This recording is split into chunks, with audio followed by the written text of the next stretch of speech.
The day Edith Hawkins stood in the center of the Dustfall Valley auction yard and heard every single rancher in the territory laugh at her. She did not cry. She did not tremble.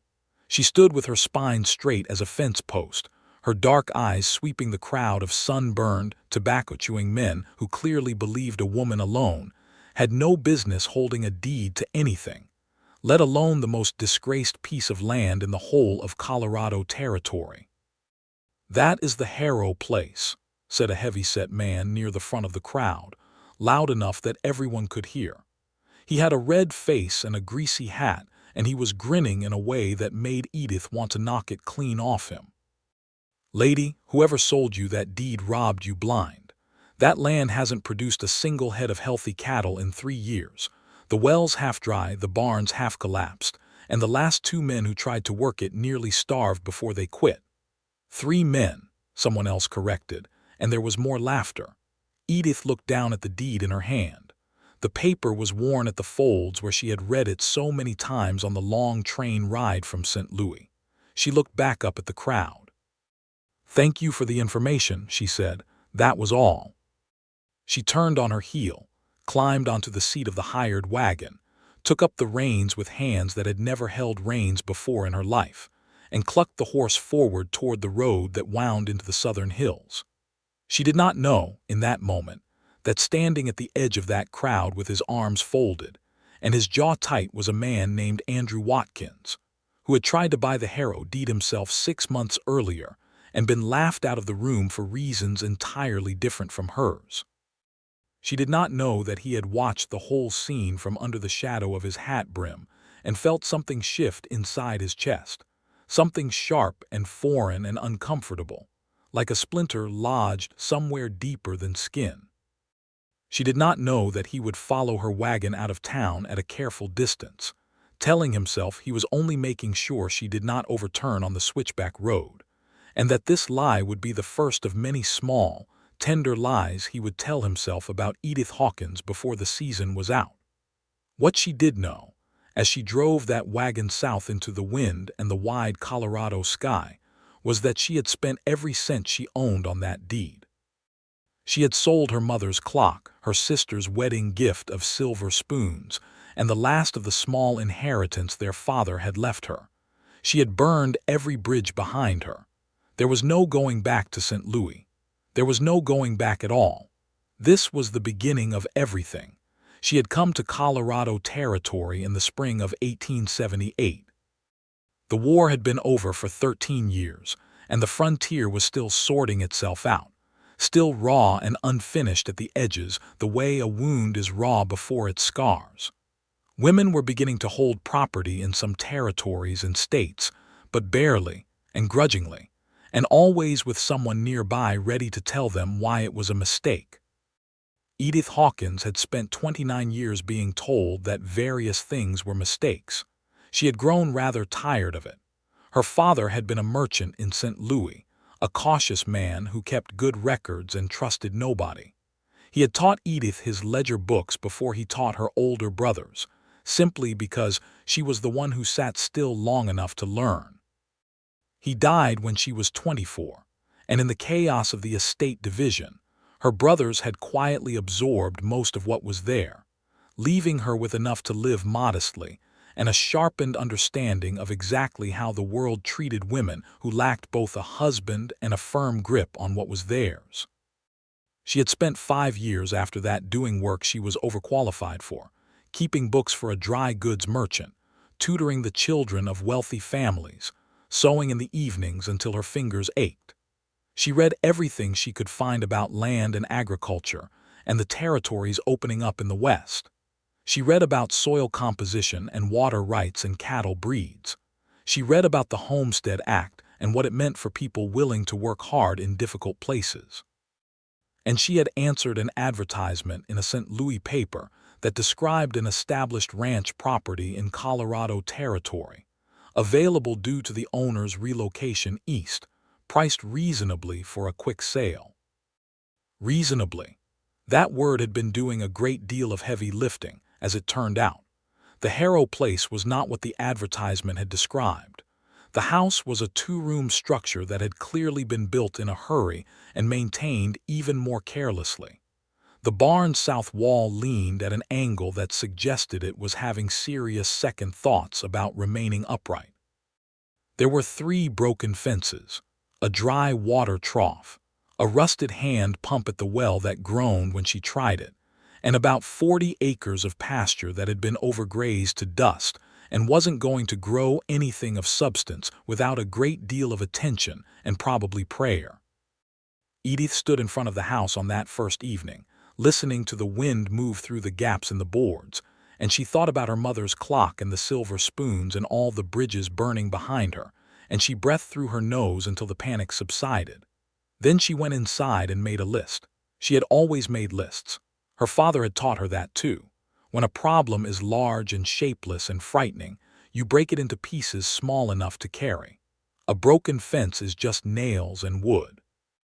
A dry trough is just a matter of finding the source of blockage. A leaning barn wall is just an engineering problem waiting for a solution. She wrote everything down in the small leather-bound journal she had carried from St. Louis, and then she organized the list by priority and by cost, and then she looked at how much money she had left and felt the cold precision of mathematics settle over her like armor. She could fix the pump. She could patch the most critical fence sections. She could do most of the carpentry work herself if she learned how, and she intended to learn how. What she could not do alone, at least not immediately, was find water in sufficient quantity to support cattle, or clear the back 40 acres of scrub, or repair that barn wall without risking the whole structure coming down on her head. She was going to need help. The question was from whom, and at what cost, and whether anyone in the valley would offer it without expecting something she was not willing to give. She got her answer the next morning. She was at the well with a wrench from the small tool kit she had thought to pack, working at the pump mechanism in the early light when she heard hoofbeats on the road. She did not look up immediately. She had already decided that looking startled was a luxury she could not afford. The horse slowed to a stop, a pause, then a voice. "That pump's got a cracked valve seal. You can see it from the side where the rust has bled down." She looked up then. The man sitting on the bay horse was perhaps 31 or 32, lean in the way that hard outdoor work makes a person lean, with dark hair that needed cutting and a face that had spent years in the sun. He was looking at the pump, not at her, which she noted.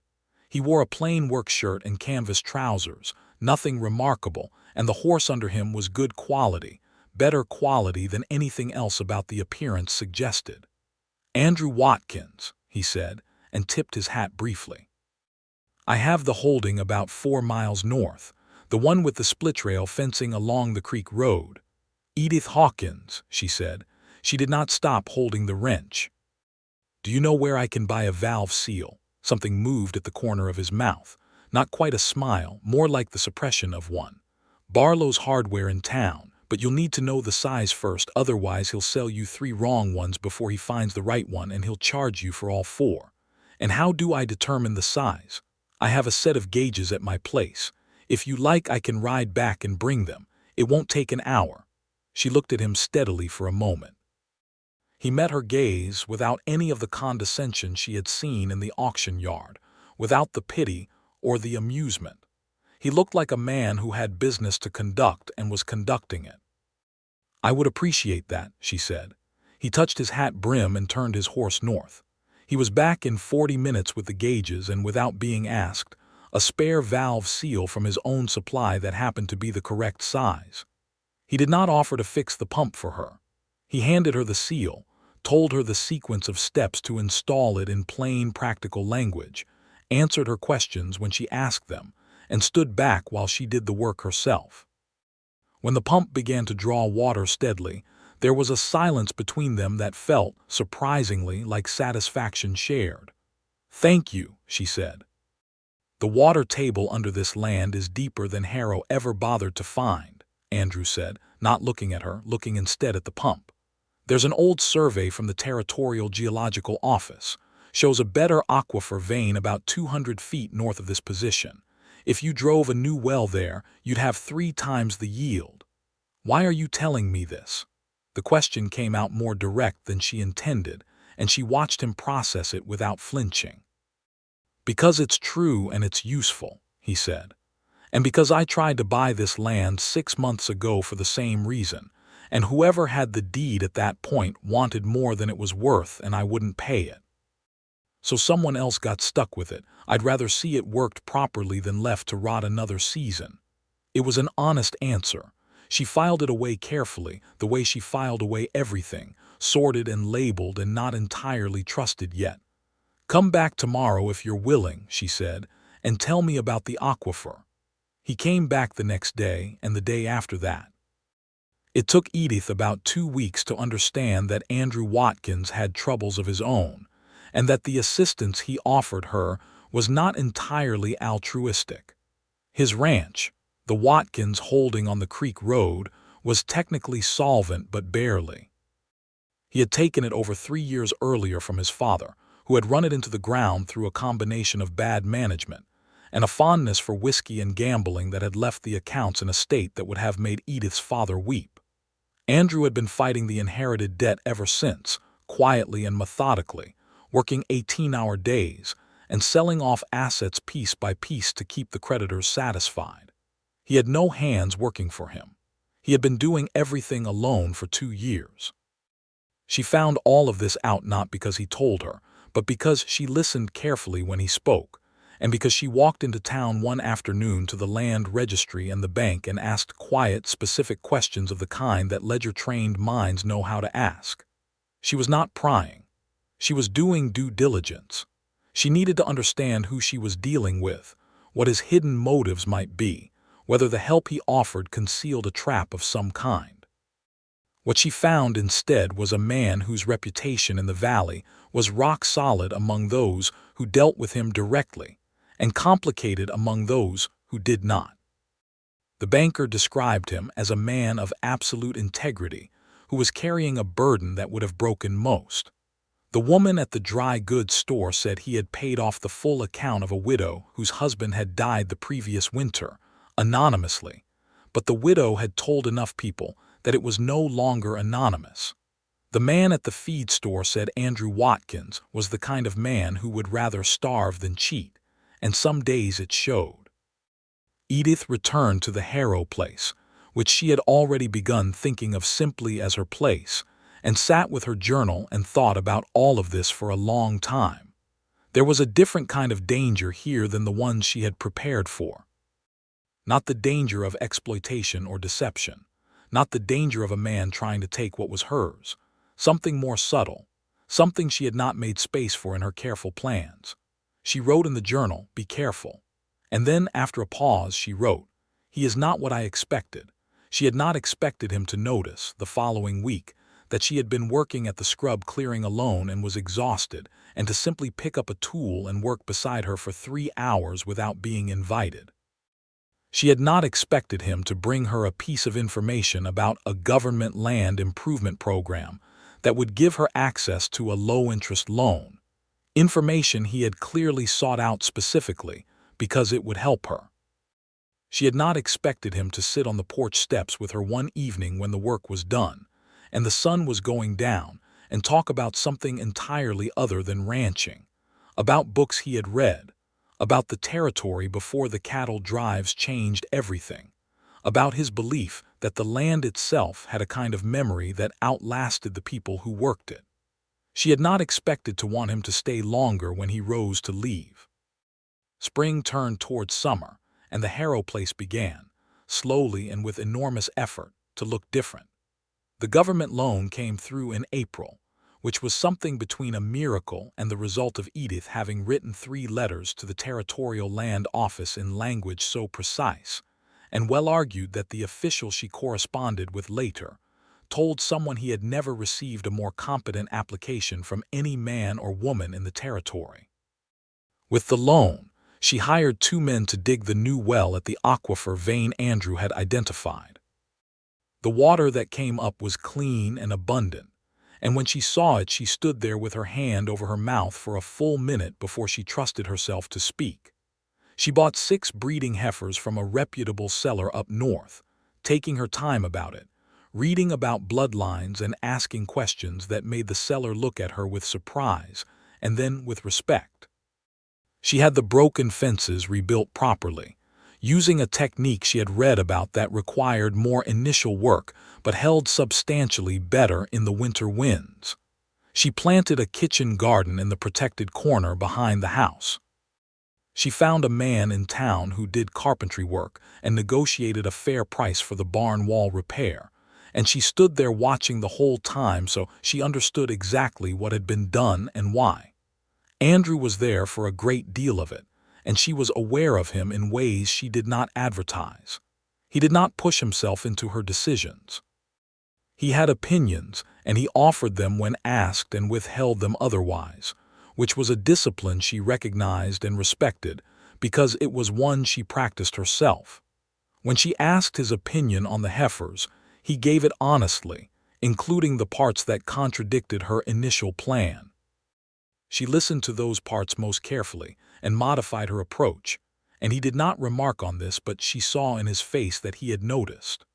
One evening in late May, something happened that neither of them had planned for.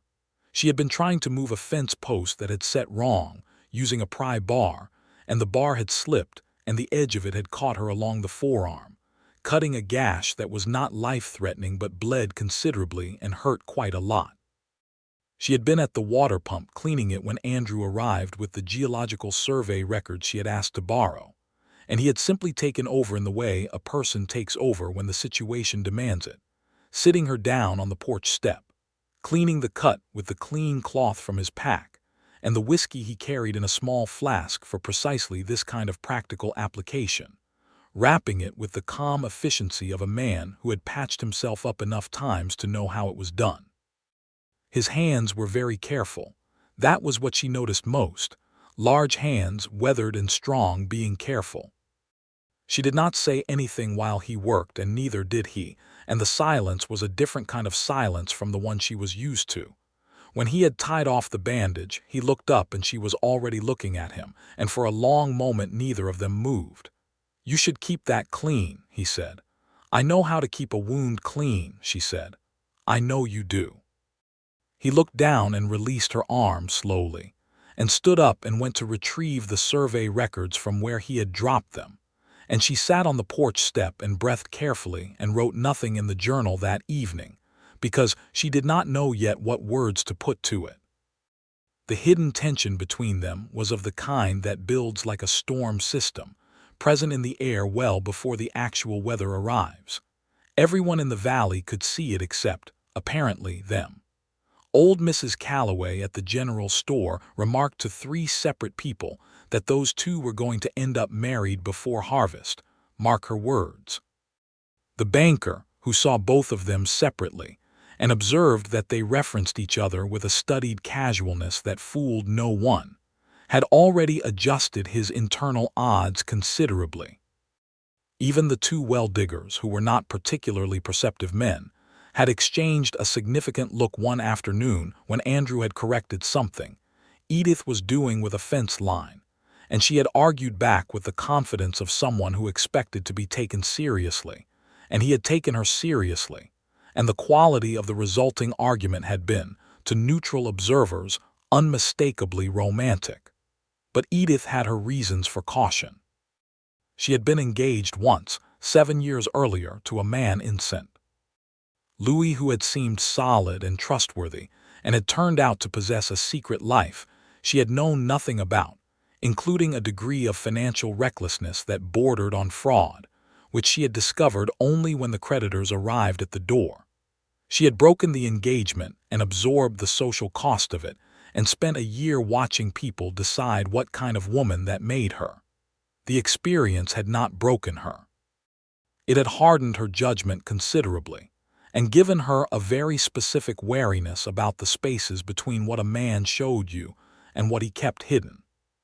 She had looked for hidden things in Andrew Watkins and found only the ordinary hidden things, pride and loneliness, and a sorrow he wore quietly about his father that was complicated and unresolved, and a stubbornness about accepting help that was nearly a mirror of her own. These were not the hidden things she feared. These were the hidden things that made a person recognizable. June arrived, and with it, a complication she had not anticipated. A man named Cresswell rode out to her property on a Tuesday morning and introduced himself as an agent for a ranching syndicate based in Denver.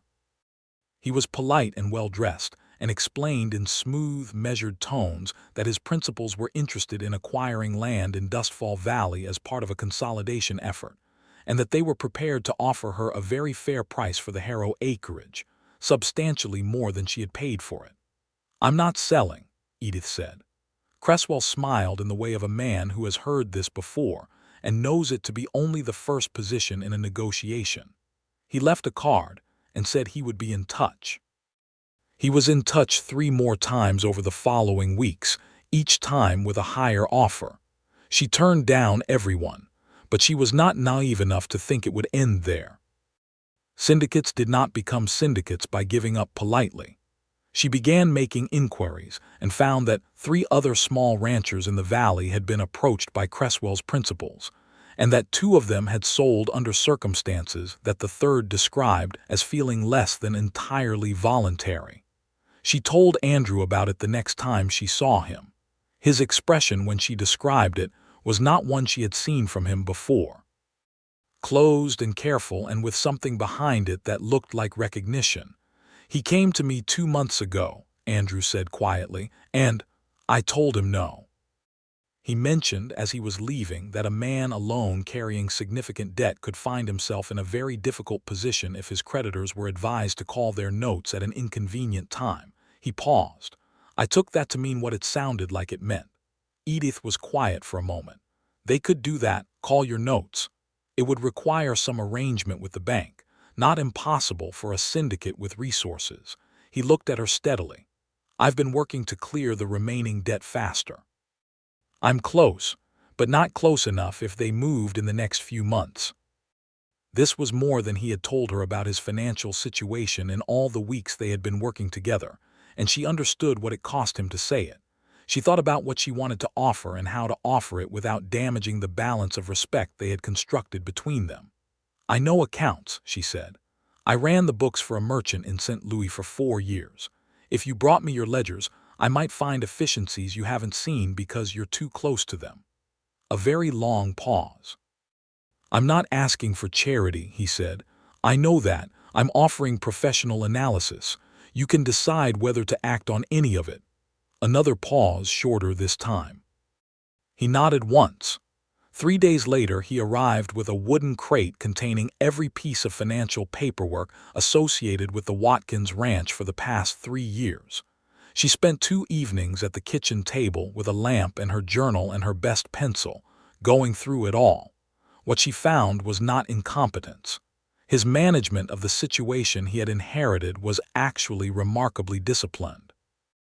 What she found were several significant savings opportunities he had missed simply because he had been too focused on the immediate survival of the operation to see the larger strategic picture. She found an overpayment on a tax assessment that was recoverable. She found a creditor arrangement that could be renegotiated to a lower rate given how substantially the principal had been reduced. She found 2 contract opportunities for cattle that his property was now positioned to supply, opportunities he had not pursued because he had not known to look for them. When she presented her findings to him at her kitchen table, with the ledgers open and her notes laid out in columns, she watched his face go through several distinct phases. Surprise. A brief flash of something that might have been wounded pride. Attention. And then something that settled into deep focus as he began to understand what she was showing him. They sat at that table for 4 hours. She walked him through every line. He asked good questions, sharp and specific, and she answered them. By the time the lamp was burning low, they had developed a plan that, if executed, would clear his remaining debt within 8 months rather than the 2 years he had estimated. He was quiet for a while after they finished. Outside, the night was full of the sound of crickets and a distant coyote and the particular silence of the Colorado high country. "You did this in 2 evenings," he said finally. "I had good material to work with," she said. You had kept everything in good order. It was just a matter of looking at it differently. He looked at her in a way that made the room feel smaller than it was. "Where did you come from, Edith Hawkins?" he said, and it was not really a question. "St. Louis," she said, keeping her voice level, "and before that everywhere my father's accounts took us." "That's not what I meant." She knew it was not. She did not answer, and he did not push it, and he gathered his papers and thanked her and left. And she sat at the kitchen table for a while in the cooling room and felt the precise outline of the danger she was in, clear as a surveying stake, right there in the center of her carefully planned life. She was falling in love with this man. It was not convenient. It was not part of the plan, but it was happening with the same steady inevitability as the grass coming back in the south pasture, regardless of what she thought about it. July was the hardest month. The syndicate moved on 2 more ranchers in the valley. One of them, an older man named Parkins, sold because he genuinely had no choice. His operation was failing, and the offer was better than bankruptcy. The other, a woman named Reyes, whose husband had died 2 winters ago, sold because the pressure became too direct to resist, and because she had children to consider. Edith heard about the Reyes sale from Mrs. Calloway and felt the injustice of it like something physical. She went to see Maria Reyes before she left the valley, bringing a jar of preserves and sitting with her at her stripped kitchen table, listening. Maria was 34 and tired, and trying not to show how frightened she was about what came next, and Edith sat with her for 2 hours and listened to all of it, and then helped her draft a letter to a cousin in Pueblo who might have work, and made sure the letter was clear and direct and well-argued. And when she left, she felt the particular anger that comes from watching a system grind down someone who had done everything right. She told Andrew about it that evening, and she did not hide her anger, and he did not tell her to calm down or look for the silver lining.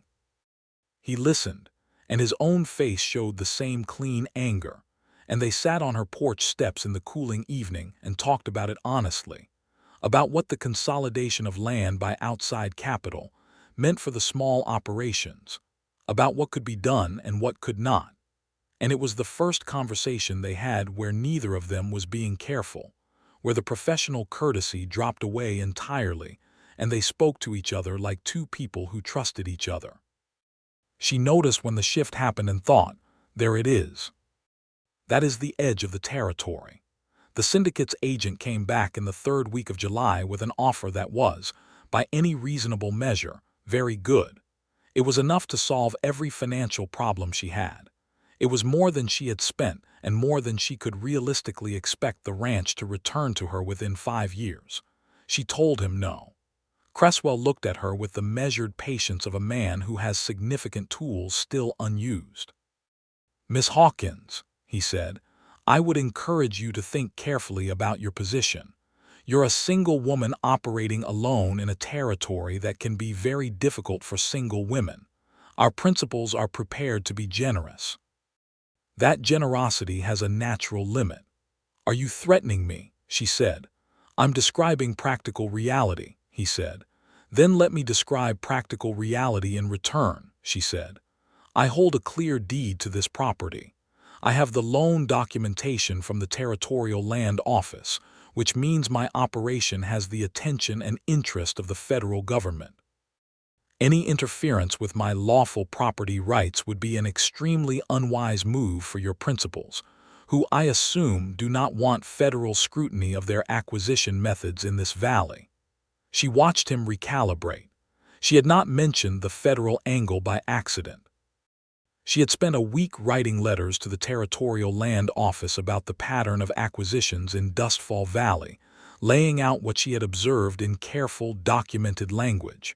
She had received no reply yet, but the seed was planted, and she was not bluffing about the scrutiny.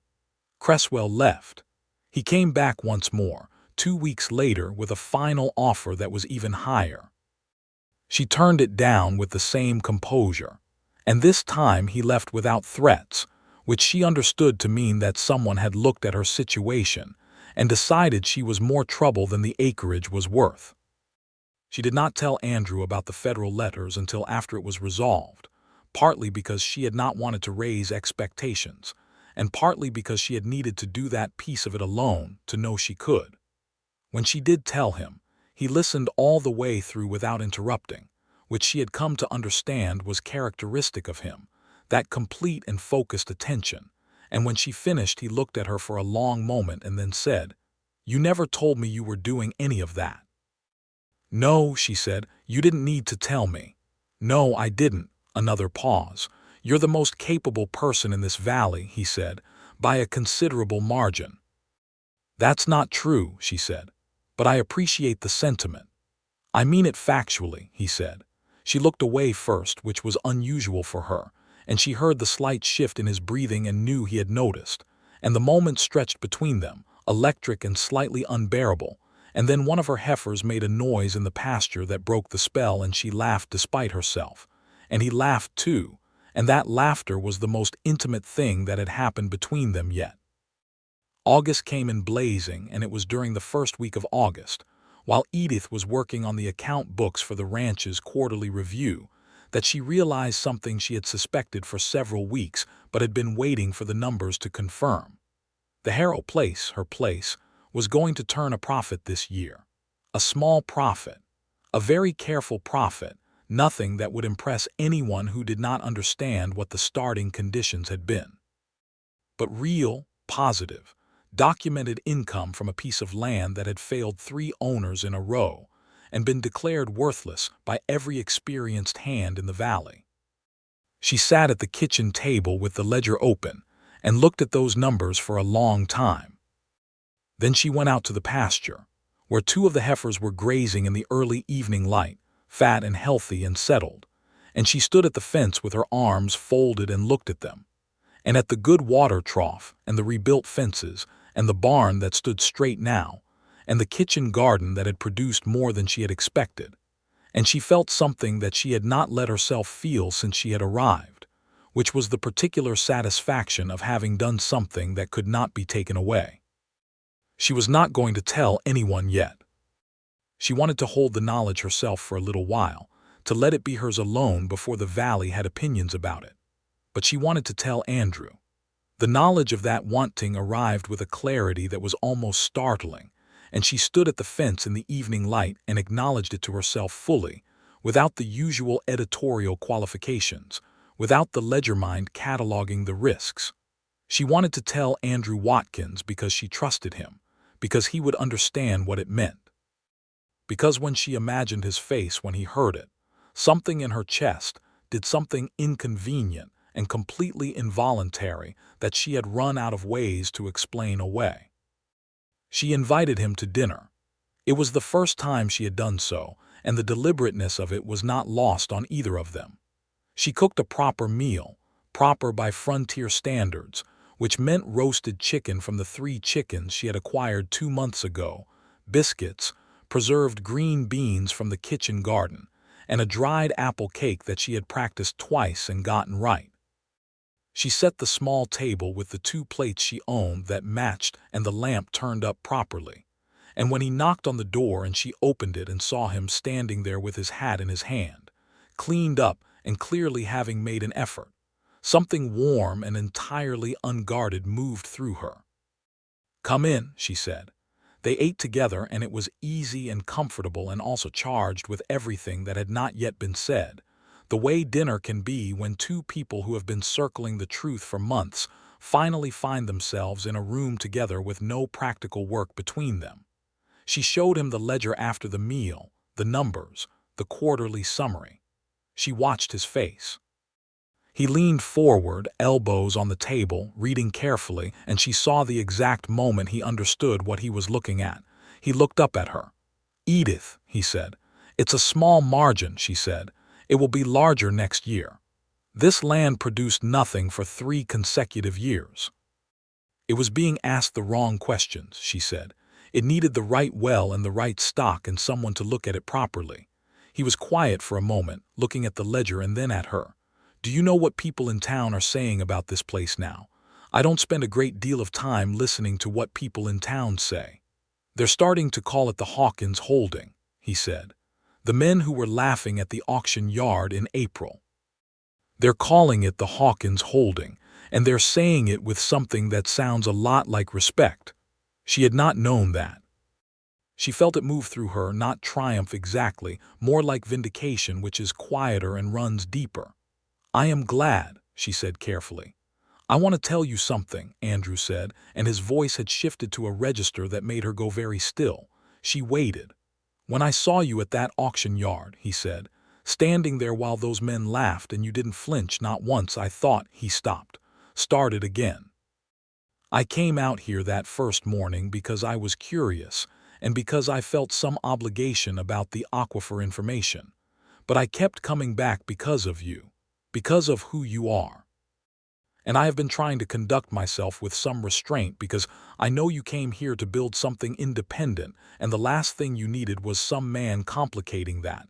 And I have no interest in being a complication in your life." The lamp flame moved slightly in the still air. "Andrew," she said. "I'm not finished," he said, almost apologetically. "I need to say this plainly because I'm not good at the kind of talking where things are implied and hinted at, and you hope the other person figures it out. I care about you. I have cared about you since sometime in April, and it has been getting considerably less manageable since then. If you don't," he stopped. "I'll understand. It won't change how I feel about your work or what I think of you. I just needed to say it out loud." The silence in the room was the kind that has texture. "I wrote it in my journal in May," Edith said, "that you were not what I expected." "What does that mean?" "It means I was not expecting to feel this way, and I did not particularly welcome it when I realized I did, because I have been hurt before by trusting a man with something I should have kept, and I have been very careful, and you have made careful very difficult." She folded her hands on the table. "I have looked for the hidden motives and the dark places in your character, because that is what I do, and I have not found what I was looking for.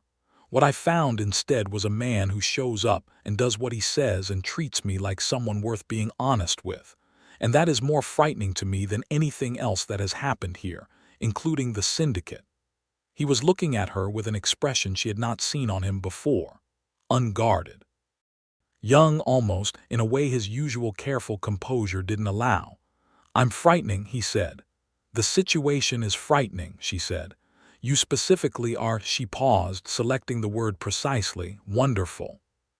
"Which is the most frightening kind of thing."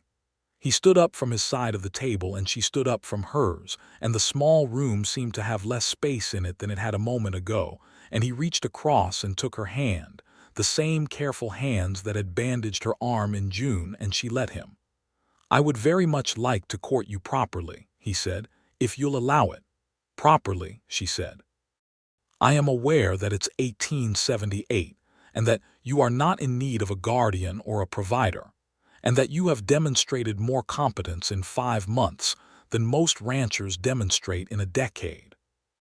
I'm also aware that I would like to have the right to sit next to you at church and bring you things when you're sick and argue with you about fence lines for the rest of my life, if you're willing." She looked down at their joined hands and then up at him. "I think I am willing," she said. He lifted her hand and pressed his lips to her knuckles, briefly, with a formality that was also entirely sincere, and she felt it in her sternum like a struck bell. They were not, it turned out, as subtle about the courtship as either of them believed. Mrs. Calloway at the general store was insufferably pleased about it. The banker, when Andrew came in the following week, shook his hand with a warmth that he appeared to find confusing, until he realized the congratulations were, in fact, regarding his personal life rather than his accounts. Two of the ranchers whose opinions Edith had noted as previously dismissive stopped her outside the post office to make conversation that was suspiciously warm and prolonged, and she recognized this as the valley recalibrating its assessment of both of them, now that it seemed they were a unit. She was amused by it and told Andrew so, and he said something slightly rueful about small communities having very long memories and very short patience. And she said she had grown up in a city of 300,000 people, and she still found small communities entirely comprehensible, because human nature was a constant regardless of scale. He came for supper on Sundays, and they walked the fence lines on Saturday mornings, and he took her to the Sunday church in town, where the preacher was a reasonable man named Hollings who did not waste everyone's time on hellfire when there were practical matters to address. And she sat next to Andrew in the third pew and felt, with a steadiness that surprised her, that she was exactly where she had chosen to be. September brought the question of winter preparations, and with it, a new set of practical concerns that occupied a great deal of their attention. This was, Edith had discovered, one of the particular pleasures of being in love with someone who shared your context. You could talk about cattle feed costs and winter hay storage and the structural integrity of a root cellar in the same conversation as everything else, and it was not mundane. It was simply the full texture of a shared life. She had 40 acres under proper management now. The heifers were healthy, and she was planning to breed 2 of them in October for spring calves. The kitchen garden had been put up for winter in neat jars along the cellar shelves. The barn stood straight and solid. The house had been patched and weatherproofed to a degree that made the winter winds significantly less concerning than they had been on that first night. Andrew's debt plan was working. He had recovered the tax overpayment, which had been more than he had expected, and had renegotiated the creditor arrangement as she had advised, and had secured one of the cattle supply contracts she had identified. He was not yet free of the debt, but the shape of it had changed from a weight bearing down to a manageable distance still to cover. On an afternoon in late September, walking back along the creek road from checking a fence line, he said, "I've been thinking." "You do that fairly constantly," she said. "It's one of your better qualities." "I've been thinking about the spring," he said, "about what I want the spring to look like." She kept walking, looking at the road ahead. The aspens along the creek were gone fully gold, brilliant against the blue sky, and the air had the cold, clean edge that meant the first frost was only weeks away. "Tell me," she said. "I want to ask you to marry me," he said. "I haven't yet because I wanted to be clear about the conditions first. I want you to understand that the Hawkins holding would remain yours in your name completely. I'm not asking for a merger of properties. I'm asking for—" He paused. "I'm asking for you. The rest of it can be worked out in whatever way makes the most sense for both operations." She stopped walking.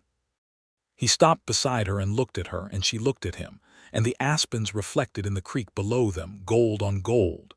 "You researched property law," she said, "about married women's property rights in the territory." "I did. Colorado Territory has the Married Women's Property Act of 1861. Your property remains yours regardless of marital status. I wanted to be sure you knew that I knew that." She looked at him for a long moment. She thought about the silver spoons and the bridges burned, and the laughing men in the auction yard, and the ledger with the positive numbers, and all the careful lists she had made, and all the things she had not planned for. "Yes," she said. "I would like that very much."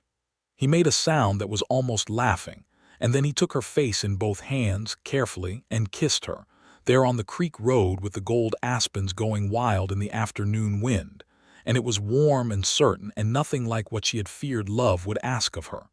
She had been afraid it would ask her to be less.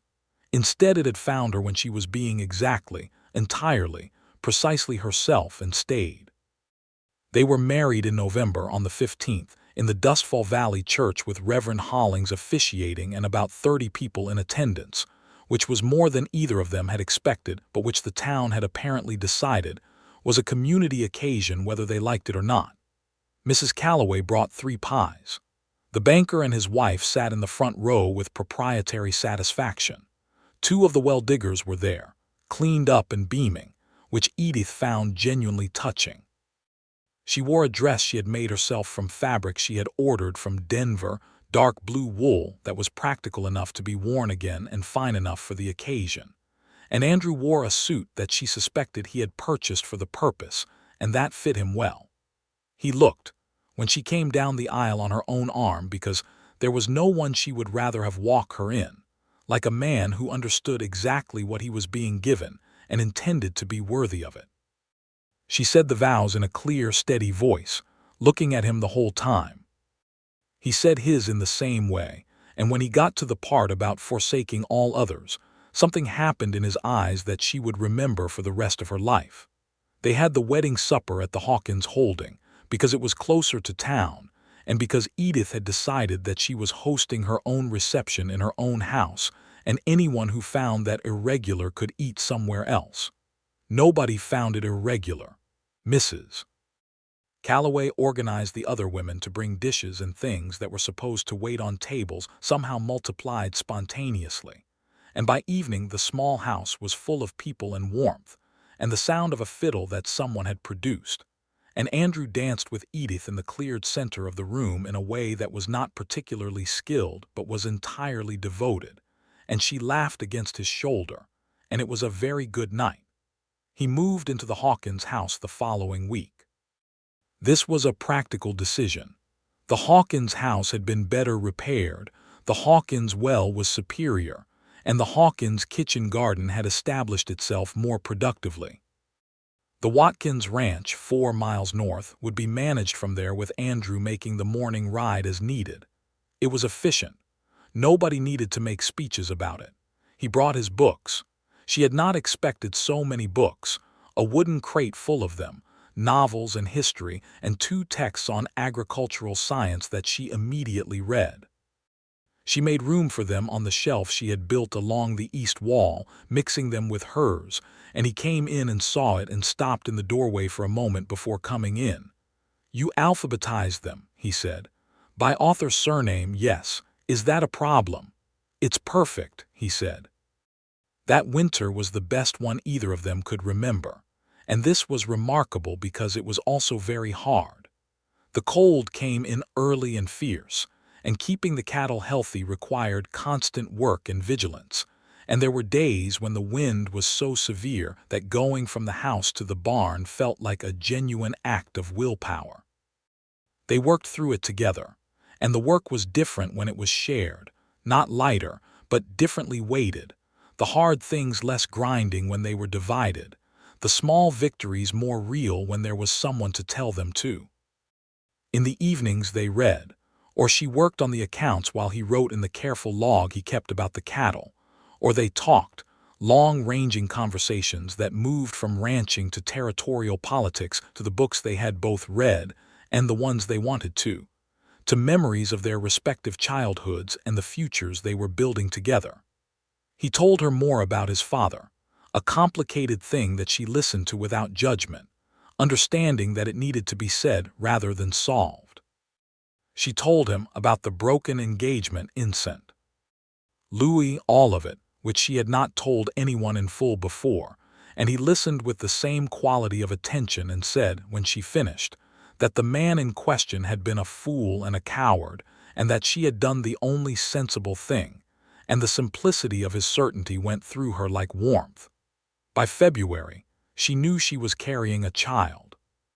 She told Andrew on a Sunday morning before church, sitting at the kitchen table with the lamp lit because the winter mornings were still dark, and she watched his face process the information. He was very still for a moment. Then he stood up from his chair and came around the table and pulled her up and held her very tightly, and she could feel his heartbeat fast and strong. "Are you well?" he said into her hair. "I'm well," she said. "I'm very well." "We should tell the doctor," he said. "We will. I wanted to tell you first." He drew back and looked at her, and his face was doing something extremely unguarded, and she decided she loved that face absolutely, every expression it made, but most particularly this one. "A child," he said. "A child," she agreed. Spring arrived and the valley came back to life, and the Hawkins holding came back to life with it. The 2 heifers she had bred in October dropped healthy calves in April, both bull calves, strong and demanding and extremely vocal about their requirements. She expanded the kitchen garden. She hired a hand for the season, a young man named Theodore who was 19 and hardworking and so grateful for fair treatment that it made her angry again about the injustices she had heard about from the seasonal workers who moved through the valley. But she channeled that anger into making sure he was paid properly and had decent food and housing, which was apparently remarkable enough that he told two friends who both came looking for work the following season. Her pregnancy advanced through spring and into summer, and she worked as long as she reasonably could, which was longer than Andrew preferred but which he did not try to forbid because he had learned rather quickly that this was not a productive approach with Edith. He expressed concern. She explained what she was and was not doing and why. They reached agreements based on reason rather than authority, and this was, she thought, exactly the kind of marriage she had always believed was possible and never been sure she would find. Andrew's debt was cleared entirely in July. The day he came home from the bank with the final paid note in his hand, she was sitting on the porch in the late afternoon sun, very large with the baby now and theoretically resting, actually reading one of the agricultural science texts. He rode up the track and she looked at his face and knew before he said anything. He held up the paper. She closed the book and stood up carefully and came down the porch steps, and he dismounted and met her on the track, and she put her arms around him as best she could manage given the circumstances, and he laughed and held her very carefully, the way a man holds something precious. "Free and clear," he said. "Free and clear," she confirmed. "I want to expand the herd next spring," he said, his chin on top of her head, "if the accounts support it." "The accounts support it," she said. "I've already run the numbers." "Of course you have," he said, and she could feel him smiling. Their son was born on the 8th of August, 1879, in the bedroom of the Hawkins holding while the summer heat lay heavy over the valley, and the cattle stood in the shade of the rebuilt barn, and the kitchen garden produced its excess abundance, which Theodore harvested and arranged in the cellar because nobody had asked him to, but he had done it anyway. The doctor from town attended, and Mrs. Calloway, because Mrs. Calloway had informed Edith at some point in June that she would be there for the birth, and Edith had found she did not actually object. He was a strong, healthy boy, and he cried immediately and loudly, and when they placed him in Edith's arms, she felt something that the journal she had kept since St. Louis, precise and disciplined and full of careful language, could not contain. Andrew was beside her, his hand over hers, looking at the small face with an expression that made Mrs. Calloway behind them press her handkerchief to her eyes. "What will you name him?" the doctor asked. Edith looked at Andrew. "Thomas," Andrew said, which had been his grandfather's name, a man he had described to her as the only person in his family's recent history who had done things right, who had built rather than consumed. "Thomas Watkins," Edith said. "Yes." The autumn of 1879 was when the valley noticed, not the neighboring ranchers specifically, though they had been watching, but the pattern of observation that moves through a community and eventually becomes something like consensus. People began to note that the holding at the south end of the valley, the Harrow place that had been a joke for years, had quietly become the best managed operation in the area. The cattle were the highest quality. The fences were the best maintained. The well was the most productive. The accounts, from what could be observed, were in exemplary order, and the woman who ran those accounts was known to be the source of several improvements in practice that other ranchers had quietly adopted without necessarily advertising where they had gotten the idea. The banker made a point of telling Edith this one afternoon when she came in for a routine meeting. She listened with her hands folded on his desk. "I am glad the information has been useful," she said. "Useful," he repeated. "Miss Hawkins, Mrs. Watkins, I mean, either is fine," she said. "What you have done with that property it's extraordinary. Those of us who were here in April of last year who saw," he stopped. "What I want to say is that the valley owes you an apology that nobody is going to directly deliver, and I want to make sure you know that I am aware of that." She looked at him, this careful middle-aged banker who had been consistently decent to her in ways that were not always easy in his position. "I appreciate that," she said. "I came here to build something. I built it. The opinions that existed in April of last year were not my concern then, and they are not my concern now. But I thank you for saying it." She went home along the creek road, past the gold aspens, past the place where Andrew had asked to court her 2 years ago, and she was aware of the particular quality of the October afternoon light, the way it fell sideways and warm across the grass and the fence lines. And she thought about all the mornings of lists, and all the evenings of accounts, and all the cold, hard days, and all the evenings with Andrew reading and talking and building the language of a shared life, and Thomas in the basket near the fire, growing with every week into a person with opinions of his own, already showing a stubbornness that she recognized from both sides of his parentage. She was home before dark. Andrew was in the barn doing the evening feeding, and she leaned on the barn doorframe in the golden light and watched him work, the economy of his movements, the ease with which he carried himself in this space. And he looked up and saw her, and the look on his face was the same as it had been in May 2 years ago when she had first fallen asleep over her journal and woken to find him studying her face with an expression he had not known she could see, open and very certain and entirely his. "Good meeting?" he asked. "The banker was unexpectedly thoughtful," she said. "He's a better man than his position usually requires," Andrew said. "People often are," she said, "if they're given the opportunity." He finished with the hay and came to stand beside her in the doorframe, looking out at the holding in the evening, the fences, the pasture, the good straight barn, the house with the lamp already lit in the kitchen window, warm in the autumn dark. "I've been thinking," she said. "Tell me," he said, and she smiled at the echo of the old conversation. "I want to expand the operation properly next spring," she said. "Not just the herd, the whole structure. I think we should apply for a second government improvement loan and put in a proper irrigation channel along the south pasture.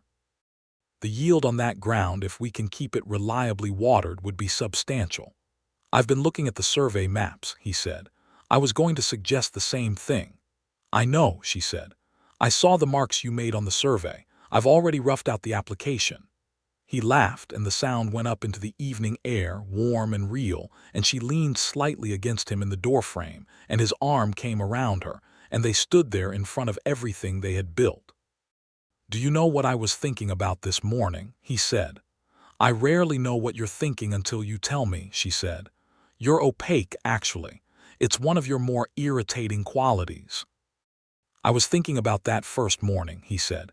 "When you wouldn't look up from the pump, you were holding that wrench like you intended to use it as a weapon if necessary." "I was not ruling it out," she said. "You looked like you had been holding that ranch together for years," he said. "You'd been there one night. I could not afford to look uncertain." "You weren't uncertain," he said. "That's what I realized that morning. You were being careful, which is different from uncertain." "I knew the difference because I recognized it." He paused. "I recognized you." She turned her head to look at him, and he was looking down at her, and it was the same thing as always, that unguarded look, that certainty. "You recognized me," she said softly. "Immediately," he said. Inside the house, Thomas made the sound he made when he was waking up from his evening nap, that preliminary complaint, the gathering charge before the real announcement. Edith straightened, and Andrew's arm dropped, and they both moved toward the house without discussion, because this was the rhythm of their life, practical and tender, divided and shared. Edith went in first, to the basket by the fire, and lifted Thomas up, warm and solid and indignant, and he looked at her with his father's dark eyes and made his case loudly and without apparent regard for her day. She walked him slowly, talking to him in the low, even voice that sometimes worked, past the bookshelf with the mixed alphabetical library, past the table where the ledgers lived in their stacks, past the window where she could see the lights coming on in the barn, Andrew doing the last check before dark. She thought about the morning she had arrived, the leaning barn and the dry trough and the rusted pump and the laughter in the auction yard. She thought about the first night, the list she had made in the journal, the way she had broken the problem into pieces small enough to carry. She had not known, making that list, that she was also making a life. She had not known that the worst ranch in the valley, in the worst state of repair, in the most inhospitable starting conditions, with nothing going for it except the hidden aquifer vein that nobody had thought to look for, was going to become this. This house with these books. This child with these eyes.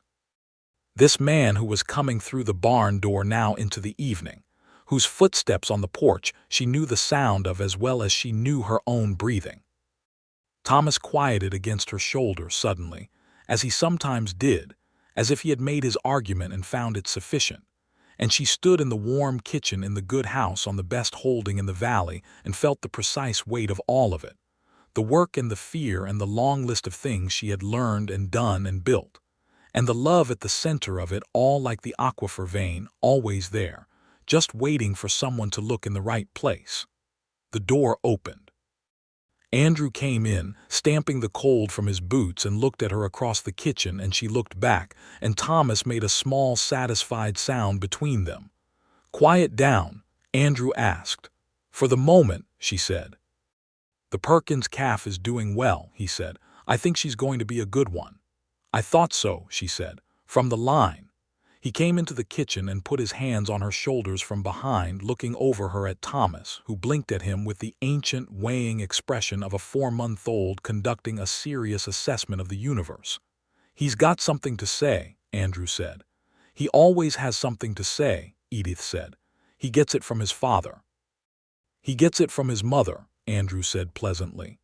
She tipped her head back against his chest, and he pressed his lips to the top of her head, and Thomas, finding the general arrangement satisfactory, closed his eyes. The winter of 1879 passed into the winter of 1880, and the Hawkins holding grew. The irrigation plan went through in March, approved by the Territorial Land Office with a note that described the application as exemplary, and the channel work began in April when the ground thawed.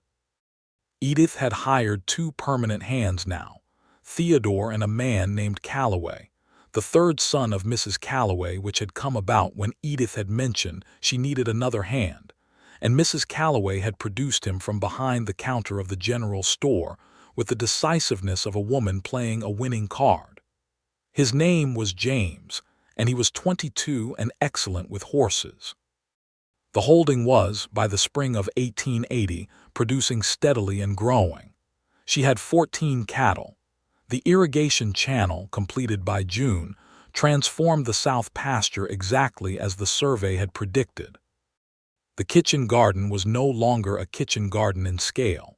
It was a proper kitchen garden and then some, producing enough surplus that she had begun selling the excess at the market in town, which was providing a supplemental income stream that she had added to the quarterly accounts with the same satisfaction she felt every time a new positive number appeared in a column that had previously shown red. In June of 1880, she received a letter from her brother in St. Louis. He had heard that she was doing well in Colorado Territory, which was the kind of thing that travels in family networks, and his letter was a careful blend of genuine curiosity, fraternal condescension, and what she recognized as the early stages of a request for money that had not been made yet but was preparing itself. She read it twice and wrote back a brief, warm, informative reply that gave him nothing to work with financially, but made it clear that she was entirely well and entirely satisfied, and entirely not in need of anything he might offer. She sealed the envelope and gave it to Andrew to post when he went to town, and did not think about it again for several weeks. She thought about her mother sometimes. Her mother had been a quiet woman who had deferred to her father in all things and never appeared to regret it. Edith had spent years wondering whether the deference had been choice or simply the absence of any alternative that presented itself. She thought she understood now that it could be both simultaneously, and that understanding it was not the same as accepting the arrangement for herself. What she had was different. Andrew had never once asked for deference. He had asked for partnership, and the distinction was everything. Thomas was walking by midsummer, or attempting to walk, which was more a controlled fall in a series of short episodes. He was a determined child with a high tolerance for falling down, which both parents found highly characteristic.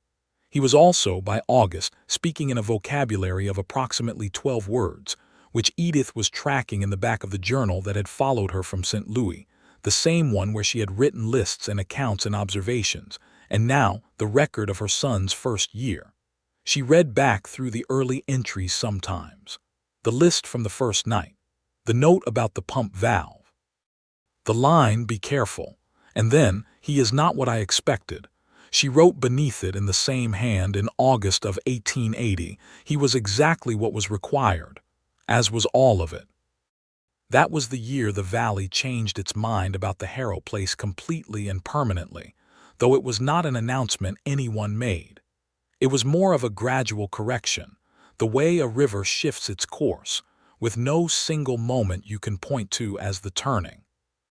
The men who had laughed in the auction yard had stopped laughing by late 1879, and by 1880 were, several of them, asking Edith Hawkins questions about account management and cattle procurement that would have been unimaginable 18 months earlier. She answered them plainly and without superiority, because she was interested in the Valley doing well, not in being right, and if those things aligned, so much the better. She gave a talk at the Grange meeting in October, at the Grange master's request, about irrigation methods and soil recovery, illustrated with the results from the South pasture. Andrew sat in the back row and watched her speak to a room full of weathered, experienced men who were listening, genuinely and carefully, to what she had to say, and he felt something that he had felt before but that did not diminish with repetition, that struck-bell warmth in the chest that he associated entirely with her. When she finished and the questions began, she handled them with the same precision she brought to the accounts.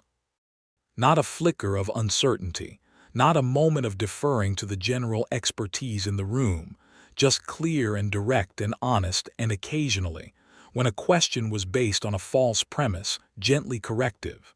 He thought, "I knew her the moment I saw her."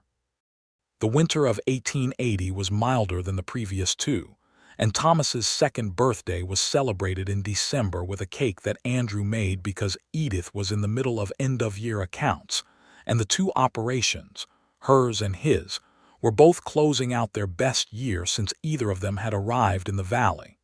They were not going to tell the town that. They were simply going to note it in the ledgers and let the numbers speak. Thomas ate an unreasonable amount of cake and fell asleep immediately afterward, which they both found deeply satisfying. Andrew cleared the table and Edith put the boy to bed, and when she came back out, Andrew had made coffee and the lamp was turned up and the account books were open, and they sat together at the table in the warmth and went through the year-end numbers together, as they had been doing since spring, not because one of them required the other's help, but because this was another version of what they did, the close work, the shared looking. The two of them leaning over the same set of facts and finding the meaning in them together. "Next year," Edith said, tapping a line in the ledger, "if we breed 4 instead of 2 and the irrigation holds its current yield, we should be able to expand the cattle range to include the back 40. "I've been thinking about that 40, Andrew said. "The soil profile back there is good, better than the South pasture was before the channel." "I know," she said. "I'm looking at the survey comparison. What would you need to put it under proper management?" 6 months, a second irrigation line from the main channel, and someone who can give it daily attention while we're managing the rest. She looked up. "Theodore is ready for that kind of responsibility. He's been ready for a year." "Give him the title," Andrew said, "not just the work."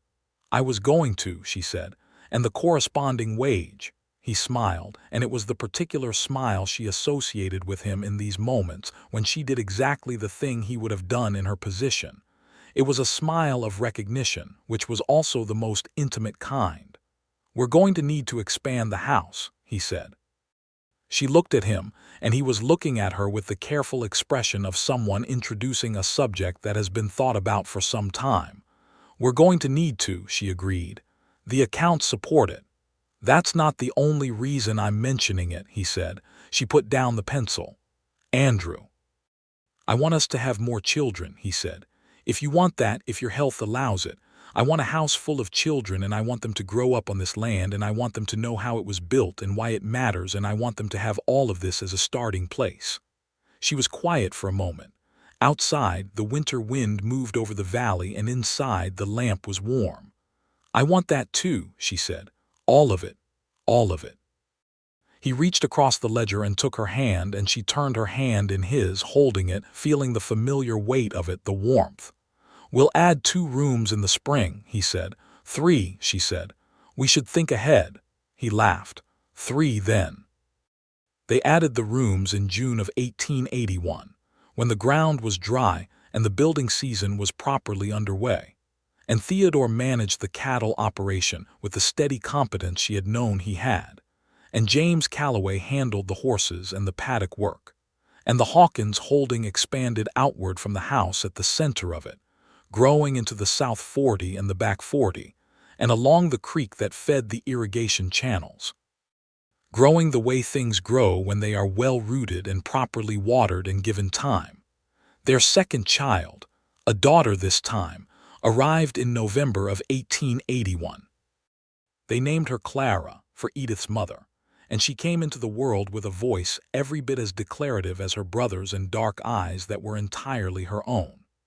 Thomas, who was 2 years old and operating at full capacity, regarded his new sister with the focused intensity of a person encountering a significant new variable, and reached out one careful hand to touch her cheek with a gentleness that made Edith's heart do something complicated and complete. By the spring of 1882, the Hawkins holding was the most productive operation in Dustfall Valley, and this was no longer a secret that anyone was keeping. The woman who had arrived at the worst ranch in the valley, alone and with a deed that every experienced hand had laughed at, had turned it into the best holding before anyone had fully noticed it happening, which was perhaps the most characteristic thing about how it had been done. Not by announcement, not by confrontation, by work and knowledge and precision and the willingness to be present for every step of it. People came to her now, with questions about soil and water and accounts, and she answered them. The Territorial Land Office cited the Hawkins irrigation channel design twice in published guidance documents. The Grange invited her to speak annually, and she did. Andrew, who had his own reputation now as one of the best cattle managers in the region, was frequently at her side in these moments, and the sight of them together, this pair who argued about fence lines and read each other's books and built things jointly without anyone losing themselves in the process, had become something the valley described to visitors as simply, "The Watkins couple, they'll know." The dark past was not gone. It never entirely goes. The hard years in St. Louis, the burned bridges, the laughing men at the auction, the syndicate and its threats, the grief of watching Maria Reyes and others like her pushed out of what they had built. These things were in the record of what had happened, and Edith did not pretend otherwise. She had written it all in the journal. One day when they were old enough, she intended to show it to Thomas and Clara. The whole account, not as a warning but as a map. Here is the territory. Here is how you read it. Here is what it asks of you. What it asks, she thought, on a September morning in 1882, standing at the kitchen window with coffee she had not drunk yet, because Thomas was at the table telling her something elaborate and important about a frog he had found. And Andrew was outside somewhere moving in that easy way he had through the work of the morning. And Clara was in the basket making preparatory sounds, and the valley was gold and clear in the early light. The fences straight and the pasture green and the water running in the channel, and all of it, every piece of it hers, entirely hers was this, everything you have, and in return it gives you this. She looked around the kitchen, the books and the ledgers and the child at the table and the basket by the fire, and she thought, yes, that is a fair trade.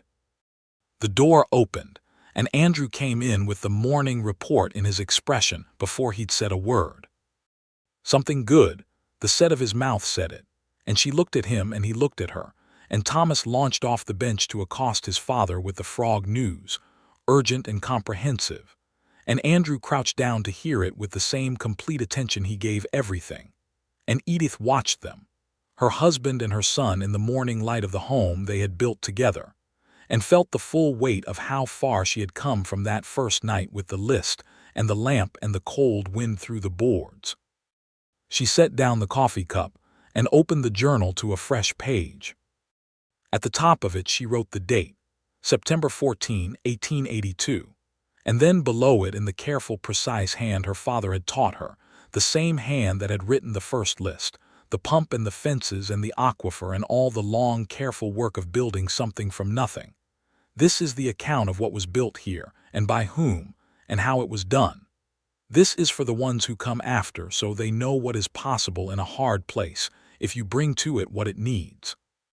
Thomas ran back to her and grabbed her hand, pulling her toward the door, toward the morning, toward whatever the frog situation required, and she let herself be pulled, laughing, and Andrew caught her other hand at the door, and the three of them went out together into the September morning on the best holding in the valley, and the work of the day was waiting, and it was good.